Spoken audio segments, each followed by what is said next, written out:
ঢালাইয়ের কাজ চলছে বন্ধুরা। ঢালাইয়ের কাজ হচ্ছে, ইটের খোয়া দিয়ে রাব ঢালাই হচ্ছে। এই যে দুজন মাল মিক্স করেছে রাব ঢালাইয়ের মশলা। তবে আমাদের এদিকে বেশিরভাগ ইটের খোয়া দিয়ে রাব ঢালাই হয়। দেখাচ্ছি আপনাদেরকে। এই যে ইটের খোয়া দিয়ে রাব ঢালাই হচ্ছে, এগুলো সব রাব ঢালাই হচ্ছে ইটের খোয়া দিয়ে।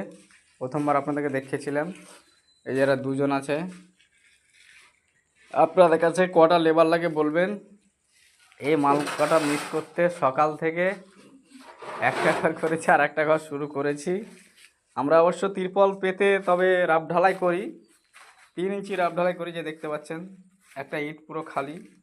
এদিকে অবশ্য অন্ধকার হয়ে গেছে, একটা করে ইট খালি রয়েছে। 3 ইঞ্চি পুরো রাব ঢালাই হবে। আশা করা যায় এই মালটাতে হয়ে যাবে, আর মিক্স করতে হবে না। এই যে ও খাসতে গেছে, পেট নাড়ছে। Thank you. ভালো লাগলে অবশ্যই লাইক কমেন্ট করবেন এবং ভিডিওটা ভালো করে শেয়ার করে দিবেন।